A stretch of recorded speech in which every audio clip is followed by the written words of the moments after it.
chapter 6 of class 9th Beehive book My Childhood. So let's start. Before you read, can you think of any scientists who have also been statesmen? क्या आप कोई भी scientist के बारे में सोच सकते हो जो कोई भी स्टेटमेंट्स रह चुके हैं? स्टेटमेंट्स क्या होते हैं? जो एक पॉलिटिशियन हो जो बहुत ज़्यादा रिस्पेक्टफुल हो, क्या आप ऐसे कोई भी साइंटिस्ट के बारे में सोच सकते हो? तो आप उनके नाम बताओ फिर, if you can think of somebody. APJ Abdul Kalam, whose projects in space, defense and nuclear technology guided India into the 21st century, became our 11th president in 2002. हमारे जो APJ अब्दुल कलाम थे, उनके जो प्रोजेक्ट्स थे वो स्पेस में थे, defence में थे एंड न्यूक्लियर टेक्नोलॉजी में थे. स्पेस हमारा अंतरिक्ष हो गया, डिफेंस हमारा डिफेंस सिस्टम, आर्मी वगैरह, ठीक है, एंड न्यूक्लियर टेक्नोलॉजी में जो परमाणु वो वाली टेक्नोलॉजी. उन्होंने हमारे इंडिया को गाइड किया इन द 21st सेंचुरी और वो हमारे 11th प्रेसिडेंट बने इन 2002. In his autobiography Wings of Fire, he speaks of his childhood. जो उनकी ऑटोबायोग्राफी थी, मतलब जिसके बारे में उन्होंने खुद से लिखा था, जो अपनी कहानी थी उन्होंने खुद से लिखी थी और उस बुक का नाम था विंग्स ऑफ फायर, जो APJ अब्दुल कलाम की थी एंड उसमें उन्होंने अपने बचपन के बारे में लिखा है. So let's read. I was born into a middle-class Tamil family in the island town of Rameshwaram in the erstwhile Madras state. कहते हैं कि मैं एक बहुत ही मिडिल क्लास फैमिली में बॉर्न हुआ था, तमिल फैमिली में. कहाँ पर? रामेश्वरम में, जो कि एक स्मॉल टाउन है जिसको पहले हम मद्रास के नाम से जानते थे. Okay. My father Jainul Abidin had neither much formal education nor much wealth. जो डॉक्टर APJ अब्दुल कलाम के हमारे फादर थे, जैनुल आबिदीन उनका नाम था, ना तो उनके पास कोई ज़्यादा एजुकेशन थी और ना ही ज़्यादा मनी थी. Despite these disadvantages, he possessed great innate wisdom and a true generosity of spirit. लेकिन चाहे उनके पास वेल्थ नहीं थी, चाहे उनके पास फेम नहीं था, चाहे उनके पास एजुकेशन नहीं थी, बट स्टिल वो एक बहुत ही अच्छे इंसान थे और एक ट्रू पर्सन थे बाय नेचर. मतलब वो एक बहुत ही अच्छे इंसान थे और उनके पास बहुत विजडम थी, समझदारी थी अच्छी. और वैसे नहीं है कि वो कोई बनावटी समझदारी थी, वो एक ट्रू विजडम थी. He had an ideal helpmate in my mother आशी अम्मा.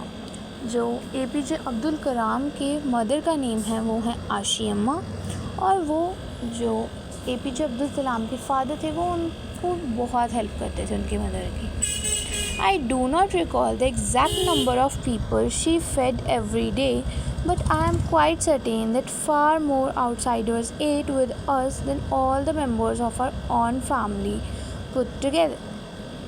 फिर APJ अब्दुल कलाम कहते हैं कि मुझे प्रॉपर तो नहीं याद कि कितने लोग हमारे यहाँ खाना खाते थे, मेरी मदर हर एक को खाना खिलाती थी, लेकिन वो कहते इतना ज़रूर था कि जो हमारे घर पे हमारे फैमिली मेम्बर्स से ज़्यादा बाहर वाले लोग यानी आउटसाइडर्स ज़्यादा होते थे खाने के वक्त.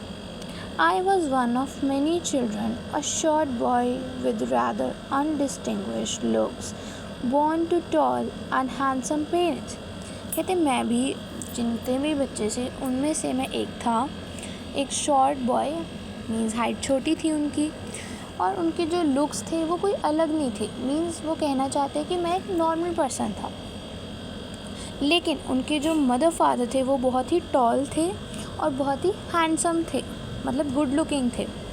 We lived in our ancestral house which was built in the middle of the 19th century. फिर वो कहते हैं कि हम हमारे पूर्वजों के घर में ही रहते थे, मतलब पुराने घर में ही रहते थे, और जो बिल्ट कब हुआ था? In the middle of 19th century. It was a fairly large pucca house. वो एक बहुत ही बड़ा पक्का हाउस था. पक्का इन द सेंस कि पहले के ज़माने में क्या है, मिट्टी के भी हाउस होते थे जिनको हम कच्चे घर कह देते थे, तो बाद में सीमेंट वगैरह और प्रॉपर छत वगैरह डाल के तो उनको हम पक्के हाउसेस कहते थे। तो ये यहाँ वो रेफ़र कर रहे हैं। Made of limestone and brick on the mosque street in Rameswaram. और ये बना किसका हुआ था, जो उनका पक्का हाउस था, लाइमस्टोन और ब्रिक का बना हुआ था, ठीक है, on the mosque street. Location भी दी हुई है यहाँ पे, mosque street in Rameswaram. My austere father used to avoid all inessential comforts and luxuries. जो मेरे फादर थे ना, वो बहुत ही स्ट्रिक्ट थे, लाइक सिंपल, वो नहीं था, सिंपल लिविंग हाई थिंकिंग। तो वो ना जो भी बेफालतू के खर्चे कह लो कि उनको अवॉइड करते थे, उनको पसंद नहीं थी बेफालतू की शान और शौकत। वो कहते थे सिंपल रहो and simple is the best, you know ना। आप भी सोचो, बेफालतू में वेस्टेज करने की वजह simple is the best thing. However, all necessities were provided for in terms of food, medicine और clothes. देखो, बहुत बड़ा डिफरेंस होता है नीड और वांट में। नीड मतलब जिसकी आपको ज़रूरत है, एंड वांट मतलब वो आपको चाहिए। आपको उसकी नीड हो भी सकती है, नहीं भी, लेकिन वांट का मतलब होता है कि आपको वो चीज़ चाहिए, चाहे वो आपकी ज़रूरत की ना हो। बट नीड का मतलब होता है कि आपको उसकी ज़रूरत है। सो यही बात कह रहे हैं कि उनकी जो भी नेसेसिटीज़ थी, मतलब जो भी उनको ज़रूरतें थी, वो हमेशा पूरी की जाती थी। मीन्स चाहे खाने की हो, मेडिसिन्स वगैरह की हो या कपड़ों की हो। In fact I would say mine was a very secure childhood, both materially and emotionally. फिर APJ अब्दुल कलाम कहते हैं कि जो मेरा चाइल्डहुड था वो बहुत ही सिक्योर था। सिक्योर इन द सेंस कि मटीरियली भी जो उनको ज़रूरतें थी वो उनको सब मिलती थी, एंड इमोशनली मीन्स उनको पेरेंट्स का इमोशनली सपोर्ट भी था। कि कई बार होता है ना कि आजकल के टाइम में थोड़ा ज़्यादा होने लगी है चीज़ कि इमोशनली पेरेंट्स कई बार दोनों वर्किंग होते हैं तो नहीं टाइम मिल पाता, या स्टिल वो मैनेज करते हैं। बट APJ अब्दुल कलाम कहते हैं कि मेरे पास मेरे पेरेंट्स मटीरियली भी और इमोशनली भी सपोर्टेबल थे। Okay, the second world war broke out in 1939 when I was 8 years old.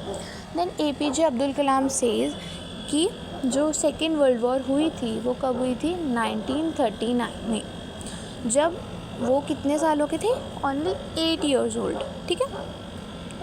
For reasons I have never been able to understand, a sudden demand for tamarind seeds erupted in the market.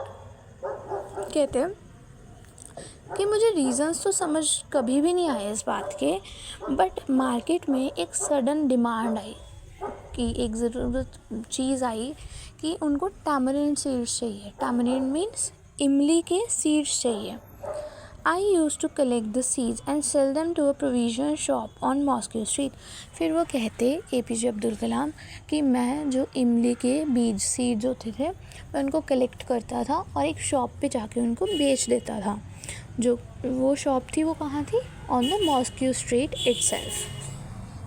A day's collection would fetch me the princely sum of 1 anna. फिर वो कहते हैं ऐसे मैं रोज़ अपनी like earning करने लग गया था, तो उनको एक दिन का कितना मिलता था, 1 अन्ना।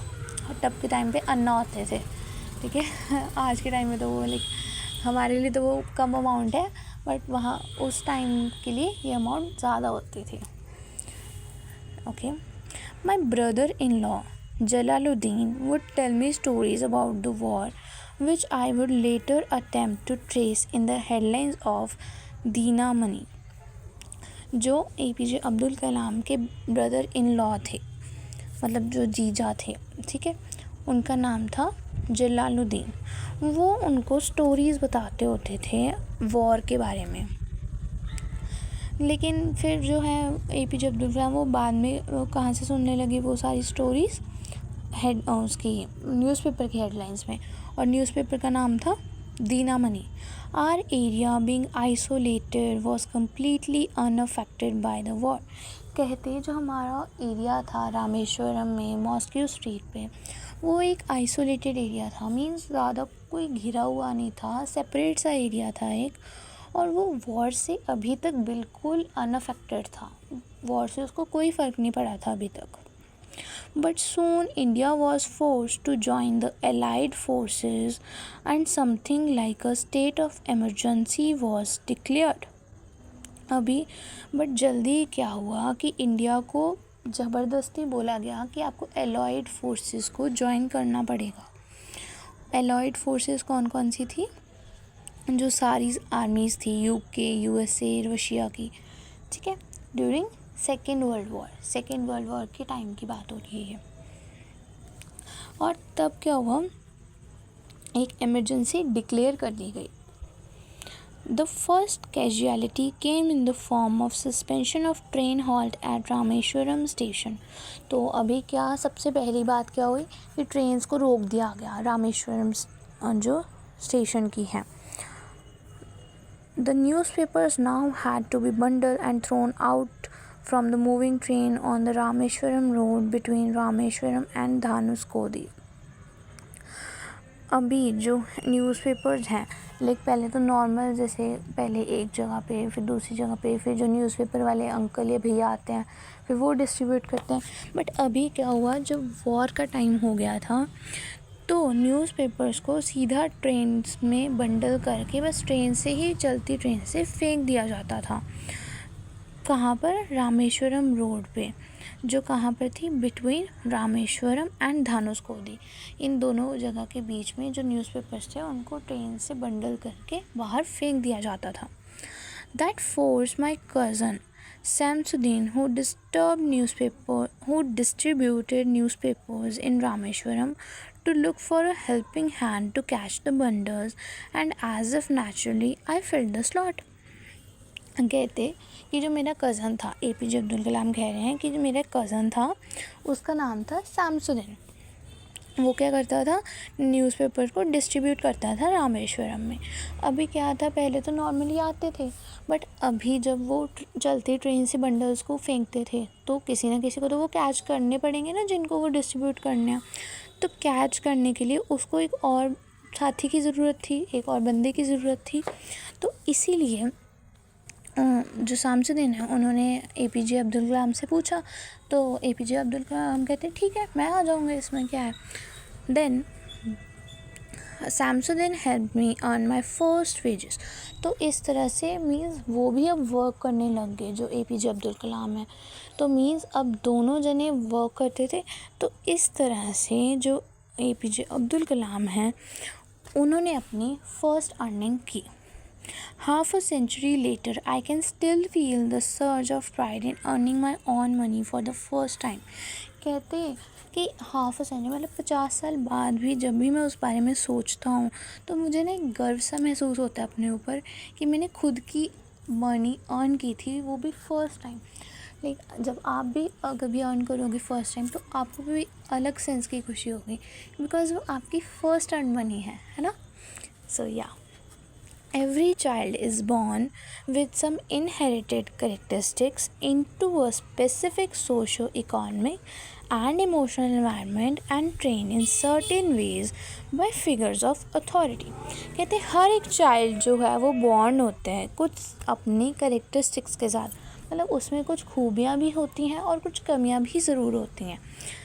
और उसका जो एनवायरनमेंट होता है वो भी उसको बहुत डिपेंड करता है कि बच्चा जो है वो आगे जाके कैसे ग्रो करता है, कैसा उसका इमोशनल एनवायरनमेंट है, मींस लोग सपोर्टिव हैं नहीं हैं, उसकी बात को समझते हैं. एंड इसी तरह से फिर जो बच्चा है वो ट्रेन होता है उसी एनवायरनमेंट में एंड वो आगे ग्रो होता है. आई inherited honesty and self discipline from my father. फिर अब्दुल कलाम कहते हैं कि मैंने जो मेरे अंदर ऑनेस्टी है और जो सेल्फ डिसिप्लिन है, मतलब अपने आप को कंट्रोल करना, अब ऑनेस्टी, ईमानदारी है, वो मुझे मेरे फादर से मिली है. And from my mother I inherited faith in goodness and deep kindness and so did my 3 brothers and sisters. कहते हैं कि मेरी मदर से मुझे मिला है कि हमेशा हमें काइंड रहना चाहिए, मतलब दयालु रहना चाहिए, हर लोगों की मदद करनी चाहिए. एंड फेथ इन गुडनेस मतलब अच्छाई करो, मतलब कर्म करते जाओ, अपने अच्छे फल की चिंता मत करो कि बस आप अपना अच्छा करो भगवान जी आपका भी ज़रूर अच्छा करेंगे। तो ये चीज़ उन्होंने अपनी मदर से सीखी है, और यही चीज़ इनके तीनों भाई बहनों ने भी सीखी है अपने मदर एंड फादर से। I had 3 close friends in my childhood. अभी अब्दुल कलाम कहते हैं कि मेरे 3 जो सबसे ज़्यादा अच्छे फ्रेंड्स थे मेरे बचपन में, उनके नाम हैं रामानंद शास्त्री, अरविंदन एंड शिव प्रकाशन। ये तीनों उनके बहुत अच्छे फ्रेंड्स थे। All these boys were from Orthodox Hindu ब्राह्मण फैमिलीज़।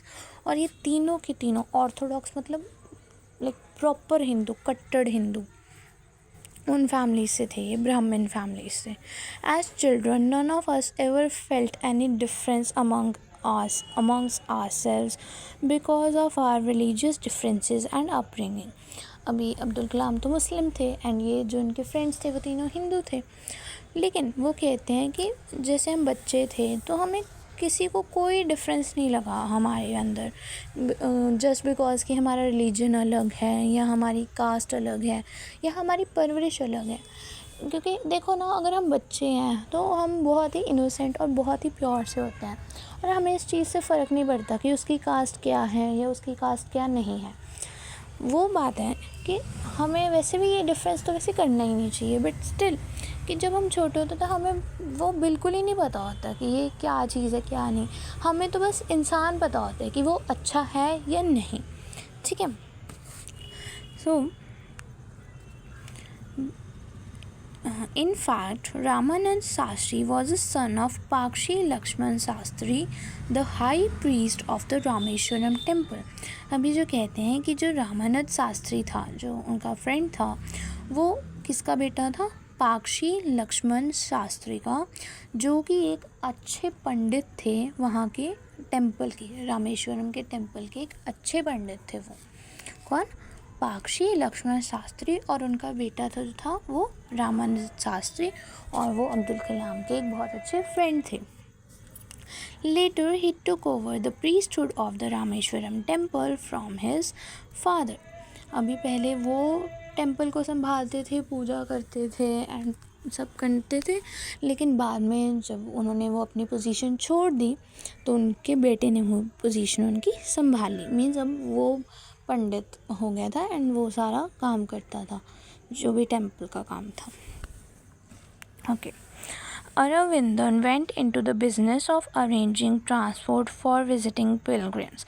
और जो अरविंदन था उनका फ्रेंड, वो बिज़नेस में पड़ गया था अब तक कि वो ट्रांसपोर्ट को अरेंज करता था, साधनों को आने जाने के, पिलग्रिम्स यानी कि जो तीर्थ यात्रा या कोई रिलीजियस प्लेस को विज़िट करने के, तो वो उसके बिजनेस में था। एंड शिव प्रकाशन became a catering contractor for the southern Railways. और जो शिव प्रकाशन था वो एक केटरिंग कॉन्ट्रैक्टर बन गया था सदर्न रेलवेज़ के लिए। केटरिंग कॉन्ट्रैक्टर मीन्स वो जो केटरिंग सर्विसेज होती हैं ना, वैसे। Okay. Our family use to arrange boats for carrying idols of the lord from the temple to the marriage site. वो कहते हैं कि जो हमारी फैमिली थी वो बोट्स अरेंज करती थी, जो मूर्तियाँ होती हैं ना भगवान जी की, उनको टेम्पल से मैरिज साइट तक लेके जाने के लिए, ठीक है। Next, during the annual Shri Sita Ram Kalyanam ceremony, our family used to arrange boats with a special platform for carrying idols of the Lord from the temple to the marriage site, situated in the middle of the pond called Ram Tirth, which was near our house। Abdul Kalam कहते हैं कि वही idols को वो arrange करते थे, उनको ले जाते थे टेम्पल से मैरिज साइट की ओर। और वो कहाँ सिचुएटेड होता था? एक पॉन्ड के बीच में बिल्कुल, और उसको कहते क्या थे? राम तीर्थ, जो उनके घर के बिल्कुल पास ही था। Events from the Ramayana and from the life of the prophet were the bedtime stories my mother and grandmother would tell the children in our family. कहते हैं कि जो रामायण के इवेंट्स थे और उनकी लाइफ थी वो सारी मुझे मेरी स्टोरीज़ बताती थी मेरी ग्रैंड मदर और मेरी मदर। रात को सोते टाइम बेड टाइम स्टोरीज़ उनको और उनके भाई बहनों को। लाइक पुराने टाइम में होता था ना, हमें दादी नानी वगैरह स्टोरीज़ वगैरह सुनाते थे रात को सोते के टाइम। तो वही One day, when I was in the 5th standard at the Rameshwaram Elementary School, a new teacher came to our class. कहते एक दिन क्या हुआ, मैं जब 5th स्टैंडर्ड में था रामेश्वरम एलिमेंट्री स्कूल में, तब वहाँ एक नए टीचर आए हमारी क्लास में। I used to wear a cap which mark me as a Muslim. कहते मैं एक कैप वियर करता होता था जिससे लाइक सामने वाले को ये पता लगता था कि मैं एक मुस्लिम हूँ। And I always sat in the front row next to Ramanand Shastri, because Ramanand Shastri उनका एक बहुत अच्छा फ्रेंड था। तो अब्दुल कलाम भी उसके हमेशा साथ ही बैठते थे और वो भी फर्स्ट रो में। Who wore the sacred thread? अभी जो रामानंद शास्त्री था वो एक हिंदू था, तो वो थ्रेड पहनता होता था एक। The new teacher could not stomach a Hindu priest's son sitting with a Muslim boy. और जो न्यू टीचर थे वो ये चीज़ बर्दाश्त ही नहीं कर पाए कि एक हिंदू का बेटा एक मुस्लिम बेटे के साथ बैठा है। In accordance with our social ranking as a new teacher saw it I was asked to go and sit on the back bench. कहते फिर उनको ये चीज़ अच्छी नहीं लगी कि हिंदू और मुस्लिम ऐसे इकट्ठे बैठे हैं, तो उन्होंने मुझे लास्ट बेंच पे भेज दिया। I felt very sad and so did Ramanand Shastri. तो मुझे बहुत ज़्यादा बुरा लगा और उतना ही बुरा मेरे फ्रेंड को भी लगा।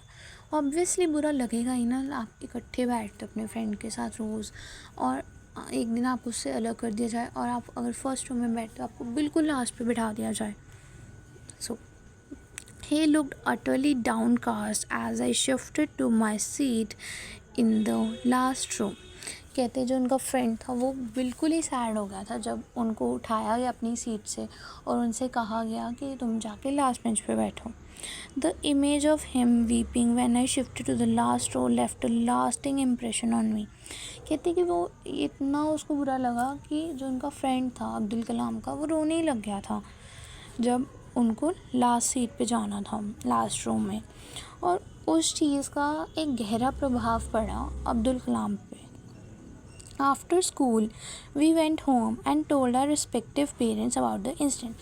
कहते अब क्लास ख़त्म होने के बाद, स्कूल ख़त्म होने के बाद हम गए अपने घर एंड दोनों ने अपने अपने पेरेंट्स को ये बात बताई।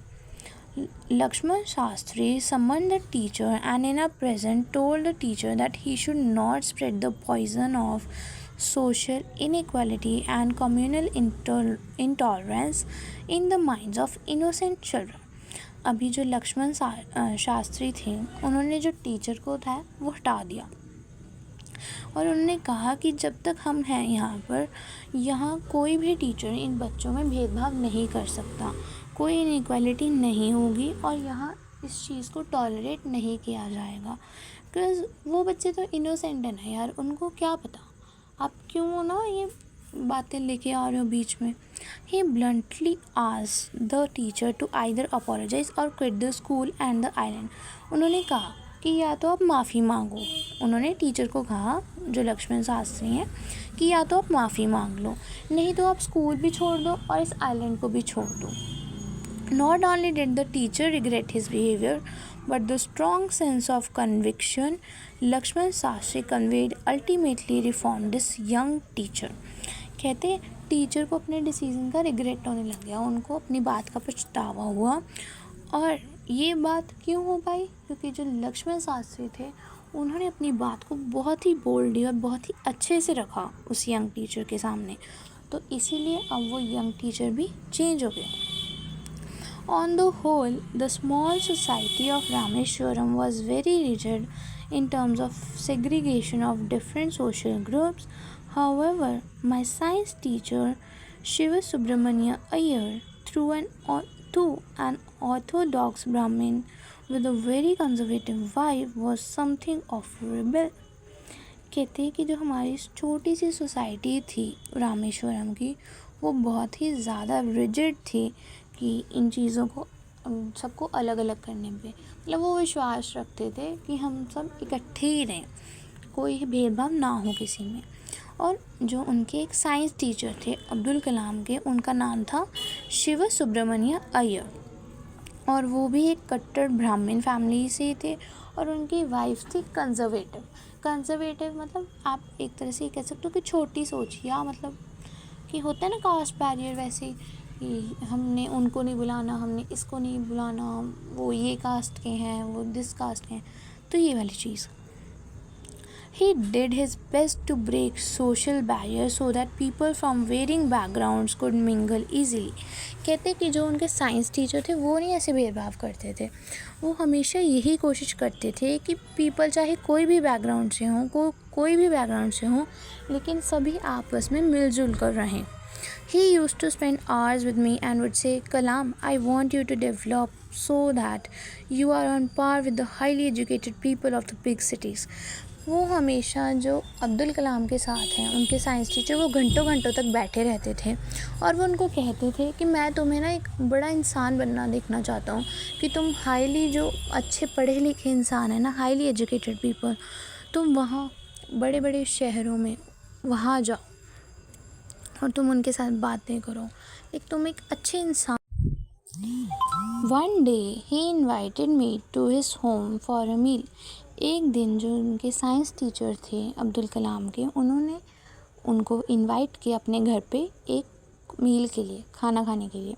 His wife was horrified at the idea of a Muslim boy being invited to dine in her ritually pure kitchen. तो उनकी वाइफ ये बात सुनकर शॉक्ड ही होगी कि हमारे हिंदू घर में एक मुस्लिम बॉय आके खाना खाएगा, वो भी उनकी प्योर किचन में आके. She refuse to serve me in her kitchen. फिर अब्दुल कलाम कहते हैं कि उन्होंने मुझे खाना सर्व करने से मना कर दिया अपने किचन में. She refuse to serve me in her kitchen. Shiva Subramania Iyer was not perturbed, nor did he get angry with his wife, but instead served me with his own hands and sat down beside me to eat his meal. कहते लेकिन जो उनके science teacher थे शिव सुब्रमण्य अय्यर, उन्होंने उसके साथ कोई भेदभाव नहीं किया और ना ही वो अपनी वाइफ पे एंग्री हुए इस बात को लेके, ना ही वो गुस्सा हुए अपनी वाइफ पे, लेकिन उन्होंने खुद अपने हाथों से जो अब्दुल कलाम हैं उनको खाना सर्व किया और उन्होंने भी उनके साथ बैठ के ही खाना खाया.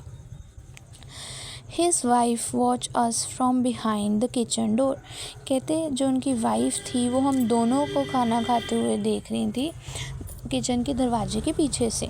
I wondered whether she had observed any difference in the way I ate rice, drank water or cleaned the floor after the meal.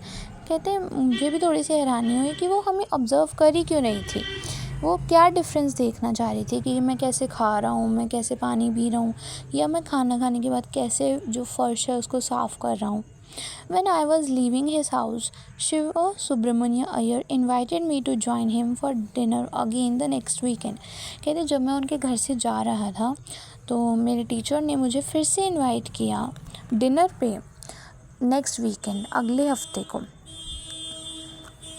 Observing my hesitation, he told me not to get upset, saying, once you decide to change the system, such problems have to be confronted. उन्होंने देख लिया कि मैं अब उनको जवाब देते हुए हिचकिचा रहा हूँ, क्योंकि उनको APJ अब्दुल कलाम को जैसे उनकी वाइफ ने थोड़ा ट्रीट किया कि हाँ उनका प्योर किचन है, कि मैं मुस्लिम बॉय को ऐसे खाना सर्व नहीं करूँगी, बट स्टिल उनके हस्बैंड ने तो उनके साथ कोई भेदभाव नहीं किया.